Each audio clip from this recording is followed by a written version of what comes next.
အီရန်၏တိုက်ခိုက်မှုကြောင့်ဗြိတိန်စစ်တပ်ကူဝိတ်သို့အရေးပေါ်ရောက်ရှိတောက်တုံးရည်စက်ယူများကိုကာကွယ်ရန်အဆင့်မြင့် Sky Saber လေကြောင်းရန်ကာကွယ်ရေးစနစ်များကို UKC လွတ်တက်ချန်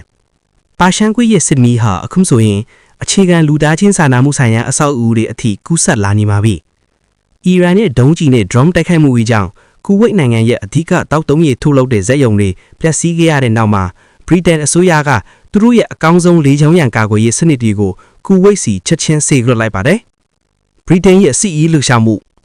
ဗြိတိန်ရဲ့ Sky Saber စနစ်ဟာကူဝိတ်ရဲ့ရေစက်ရုံတွေနဲ့ရေနံချက်စက်ရုံတွေကို drone နဲ့ cruise ဒုံးကျည် cruise missile ရန်ကနေကာကွယ်ပေးမဲ့ကာကွယ်ရေးထီးတစ်ခုဖြစ်လာမှာဖြစ်ပါတယ်။ဗြိတိန်ဝန်ကြီးချုပ်ကီယာစတာမာက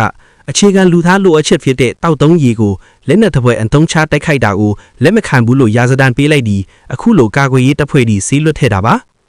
ဒါကအီရန်ရဲ့နောက်ထပ်တိုက်ခိုက်မှုတွေကိုကြိုတင်ဟန့်တားဖို့ deterrence ဖြစ်ပြီးအရှေ့အလယ်ပိုင်းဒေသရဲ့လုံခြုံရေးအကူအဗြိတိန်ကဓာတ်ရိုက်ပါဝင်ပတ်သက်လာတာကိုပြသနေပါတယ်။လက်ရှိမှာဗြိတိန်စစ်တီတွေကူဝိတ်ကိုစတင်ရောက်ရှိနေပြီဖြစ်ပြီးဒီလိုအဆင့်မြင့်လက်နက်တွေတက်ဖြတ်လိုက်တာဟာဒေသတွင်းအင်အားချင်းခွင်လာအိုဘလို့ပြောင်းလဲသွားစေမလဲဆိုတာတကပလုံးကစောင့်ကြည့်နေကြပါတယ်။ပရိသတ်တို့အရှိကန်လူသားလိုအပ်ချက်တွေကိုပြစ်မှတ်ထားတဲ့စစ်ပွဲဖြူဟာတွေအပေါ်ဘလို့မြင်ကြလဲခင်ဗျာ။